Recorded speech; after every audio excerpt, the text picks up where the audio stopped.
So, okay, so scale is extremely important. And John Saladino, in his book Style, is explaining it in a very, very beautiful way, that every house needs to have a temple and a cocoon. And a temple, again, it's about emotions. So we all decide which gods we believe in. I'm not talking about religion, but this gods of joy, or gods of tenderness, or gods of peace, or gods of greed. There are a lot of people who believe in that god. And we build temples to those gods. And a kitchen, for example, can be a temple of abundance, a temple of family relationships, a temple where people cherish, pray together, literally sometimes, and where they share the meal, which is a very spiritual experience. And I believe that kitchens should be seen as temples always, and everybody will build their own. Like, there are a million ways to build a temple, but a living room for me is a temple of life of my family. And this is the place where all my family has to be happy, where my daughter has to be happy, where she will remember her young years and feel that she was uplifted. It's a place where we, so there is this, like, how do you call it, not boring, but, you know, the everyday, banal, mundane life.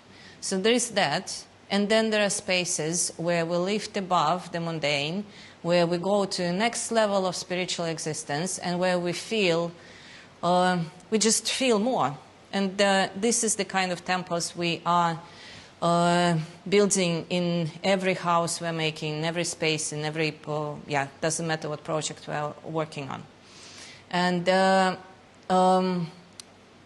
cocoon is a space where you feel completely safe.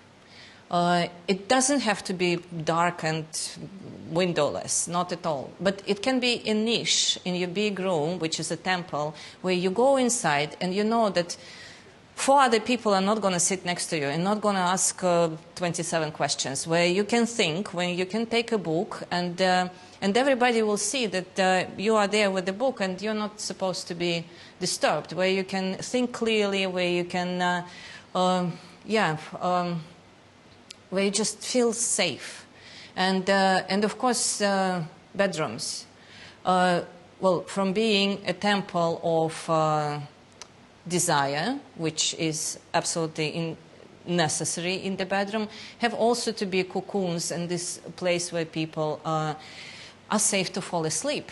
Because what is more fragile state for a person than that moment when we are falling asleep? So we'll talk about each and every room separately, but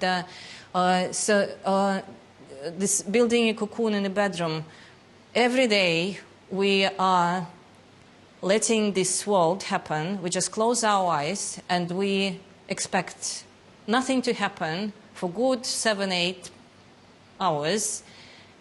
We have to be safe. And our sleep, which is physically absolutely necessary for us, for our health and for our everything, well-being, it depends on how our bedroom looks and how it feels and how it's designed. So that is very important thought. And yes, there is one more thing. In interiors, there is something that's called monumental scale. And monumental scale is, well, without that, no good interior can happen. Monumental scale in this room, for example, is giraffes. That's the first thing you see when you walk in. And then you forget about them. But they are here for a reason. They are making this room special. If it wasn't for giraffes, it would be a nice big room with nice big roof. Though it is a big room, but the monumental scale here is not created by architecture. It's created by the giraffes. And in every interior, you need something big, something really like scale-wise, something so big that it overtakes everything else. It doesn't have to be the most important thing, but visually it has to make a statement that this place is intelligent.